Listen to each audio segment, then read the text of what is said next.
All right, shalom, shalom, shalom. I'll start off by giving all praise, honor, and glory unto Yahweh, Bahashem, Yahweh Shai, Bahashem, Kaha Chorash. Double honors to the elders and apostles of Great Millstone who do teach and rule well. And shalom to the elect of the nation of Israel out there. This lesson is going to be entitled, Our Salvation is Nearer Than We Believe. And as you can see, I got Romans 13. And what I just quoted was by Apostle Paul for one of his letters that he wrote to the church, to one of the churches in Rome. And pretty much, you know, he was just given that warning, you know, which is a warning we should be given today.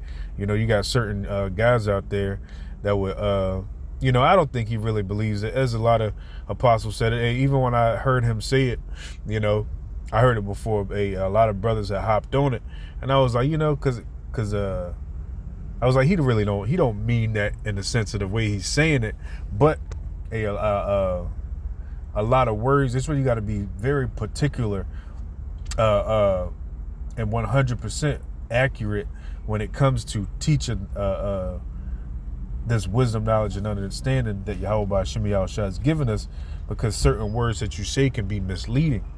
You know, that's why the scriptures tell us to, you know, examine ourselves, you know, whether we be in the faith, because, hey, man, we could say something and we can mean it in sincerity, but it could be adverse to what the message Yahweh Shemi Yahushua wants us to push right now, you know. And I don't know if I said it, but, you know, this lesson pretty much just stems around that. You know, that statement that Alazar made, you know, and then us being here for 1,000 years, you know, us not being prophets. He's not a prophet of doom, you know, which, hey, man, that's misleading in itself as well, you know. Hey, everything that we're doing right now is centered around Yahweh Shemi Yahushua, a destroying this society that stands right now and establishing his society, you know. And that's even how it was written, where in Daniel's 2, you know, where Nebuchadnezzar received a dream and that he couldn't interpret, you know, and the Lord put the spirit on Daniel, you know, to interpret the dream and then to give the interpretation of the dream, which pretty much spoke about pretty much all the existing kingdoms that were ruled unto this very day, you know. And now according to that statue in that dream, we're now in the 10 toes of that statue, which is the last leg of the Roman Empire, which America is an extension of the Roman Empire. You know, before the EU is what it is today, which is the European Union. You know, it was the EEC, you know, and before it was the EEC, it was the Treaty of Rome, you know. A lot of these things that you see in this society, even today, you know, it's centered around the infrastructure and the philosophies of Rome, you know. But, you know, just to add on to that point, but, hey, man, and that's heavy too, because even what did Apostle Paul say to the church of Thessalonica? You know, how the mystery of iniquity did already work, you know. So just showing you, just to add on, you know, because you can go into, what's that, 2 Ezra 6 and 9. I might get that too, because even Ezra, he inquired about the end of the world and what should be the parting asunder of the times, you know. And it said Esau shall be the end of the world and Jacob shall be the beginning of it that followeth, you know. But, you know, hey, forgive me if I'm a little all over the place, because I got other things now that's popping in my mind that I want to go into. Hey, man, like the MOTB, for instance, you know.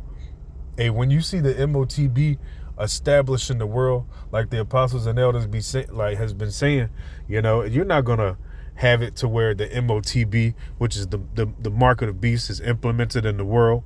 You know, that Revelation 13 and 16 mark is implemented in the world. And then, you know, people's grandchildren are going to be taking it, you know. Their children's children are going to be taking it. You know, once the MOTB is established and is made mandatory for everybody to receive it, that they won't be able to buy or sell or be a part of a quote unquote working society. You know, things are going to happen quick. You know, the destruction, World War III is going to come quick. You know, Yahweh Shah's return is going to come quick. You know, and a lot of people it talks about it, how a grievous sore is going to fall upon them that receive the mark. You know, people are going to start seeing this grievous sore and be like, man, I got cancer in my arm. This is a bad idea. You know, you can only imagine, you know, if you got the vision, you know, the eyesal, that once that system is implemented, we won't be here another 1,000 years, which that system is already here. You know, there's places around the world where people already have the mark inside of them, you know, and they make mockery on it. It's multiple videos, you know. It's out there, you know. Not to mention the Donald Trump's cabinet that he has in office right now, you know. Which, not to mention, they're all small hats, and they're all for what? That digital system. What's Elon Musk doing? You know, he's putting together a cabinet of technical thinkers, you know, to move everything into a digital system, you know. And he even said he wants all treasury transactions to be done by blockchain. So what's that showing you? We are in that time of that digital system being implemented, you know. So you know, our salvation is nearer than we believe, you know. And with all that being said, you know. But anyways, just get this, what Apostle Paul said. This Romans 13:11, it says, and that knowing the time, that now is high time to awake out of sleep. Yeah, now is high time to awake out of sleep. Now ain't high time to be dibbling and dabbling and every facet that and Johnny come lately that comes into the world with a podcast and have gained a following. And now you want to mix and mingle what Yahweh Shemi Shah is giving you and trying to change their mind or use their platform to generate more views, you know. Which, man, generating views ain't a bad thing, you know. But what the scriptures talk about, the more thy art, the more humble yourself, you know. Because those podcasts and the attention that comes from it, you know, it's not meant for everybody. Let's just say it like that. Nor is it meant for the truth, you know. And we have a platform, you know. Yahweh Shemi Shah has given us a platform and a doctrine to push, you know. And he gave us how to push it, you know. And he talked about some preaching Yahweh Shah for envy and strife, you know. In that debate spirit, the scriptures talk about debate, you know. What we're supposed to do with this truth Yahweh Shemi Shah has given us is ultimately, man, just teach the word. Be instant in season, out of season. Go to the highways and byways and bid them to the marriage, you Israelites, you know, who only the kingdom of heaven is for. The rest of you nations will be there, but there's going to be an order and structure on how you nations are going to be there. You know, read Isaiah 2. You know, read Isaiah 60. Is it 60 or 66? I always get those confused. But read them both. You know? Because, the kingdom of heaven is pretty much Yahweh Shemi Shah making good on his word that he made with Abraham, Isaac, and Jacob. That's all the kingdom of heaven about. It ain't the fairy tale that the Roman Catholic Church has pushed throughout the four corners of the world. No. And to add on to that point, you know, that doctrine has been pushed all throughout the world. You know, as the scriptures talk about, how this gospel of the kingdom shall be preached and then shall an end come. This gospel of the kingdom right now that has coming out of through Abba Bivens, you know, and then the teachers and the leaders of One West, you know, and then like-minded on down, you know. And then if you want to find the true truth, you know, it's going to come out of GMS, You know, because there's a lot of different sects and people that know they're Israelites right now, but they treat this Israelite thing as it's a trend. You know, here by day, gone by night. They're not taking it as serious as they should. You know, because this thing is as it speaks about, what is that in Revelation 11:11. You know, well, us waking up out of this is something that's called great fear to come into the earth. You know, this is the great awakening of the Israelites. You know, but it wasn't meant for all you Israelites to take it seriously. But anyways, it says for read verse 11 again, Romans 13:11. It says, and that knowing the time, that now is high time to awake out of sleep. It says, for now is our salvation nearer than we believe. It says the night is far spent. Yeah, and this is the ending of Esau Edom's kingdom. You know, when you got the night right here, it's a representation of ultimately the end of a thing. You know, and the end of this man's system is destruction. You know, because yeah, you had Al-Azhar, he talked about, hey man, he's not a prophet of doom. You know, Yahweh Shai said he's coming to destroy the inhabitants thereof. You know, and destruction is a synonym of doom. You know, so come on, man. Hey, our whole message is centered around the destruction of non-believers as well, even amongst you Israelites. You know, but anyway, it says the night is far spent, the day is at hand. And what day is that? It's talking about the day of Yahweh by Hashem Yahushua. You know, Yahweh Shai is known as that, what, the bright and morning star. You know, so what does that mean? You know, and he is the start of that new day, because it said the night is far spent.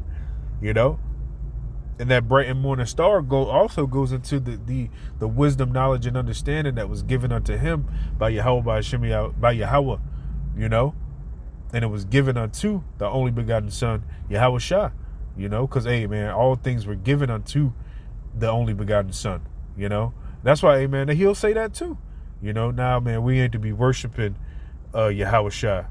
You know, which man, hey man, you gotta, hey, dudes that say certain stuff like that, man, you gotta get the fuck away from them.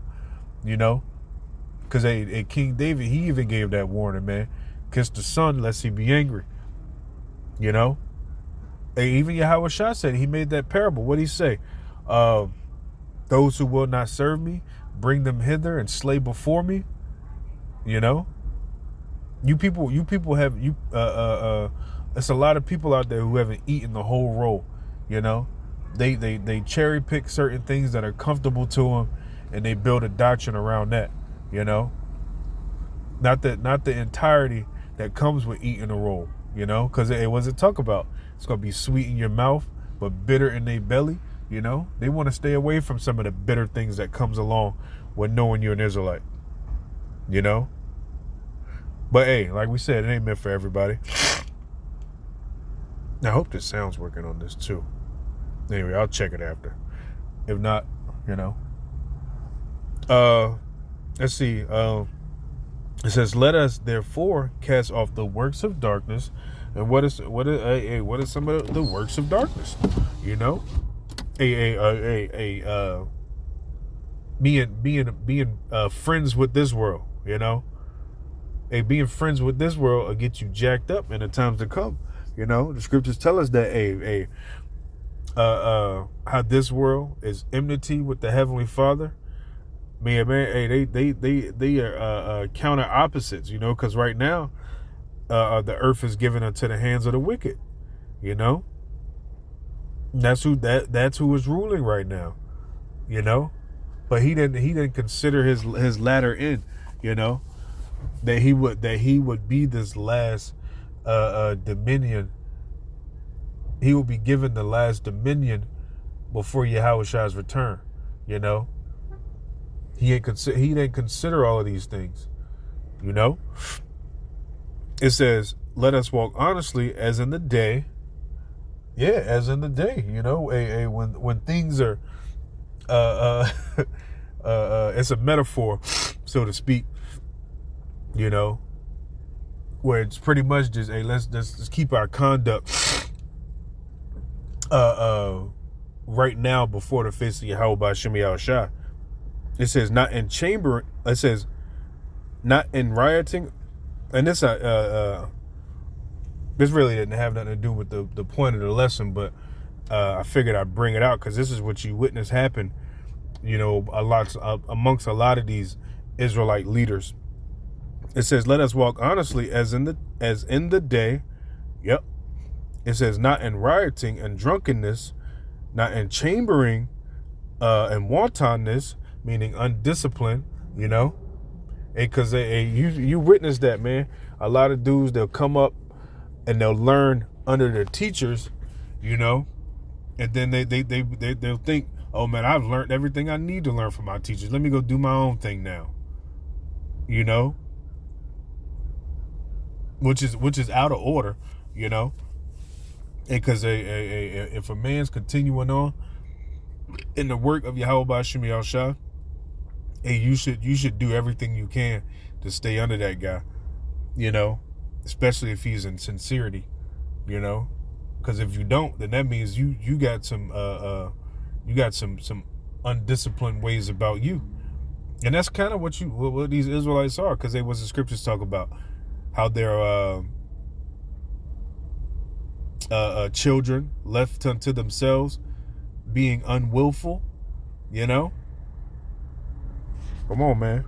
It says, not in strife and in envying, but put ye on the Lord Yahushua Mashiach, and make not provision for the flesh to fulfill the lust thereof. Yeah, so you're not supposed to make provisions for the flesh right now, you know, and letting your flesh dictate how you should move according to the Spirit, you know.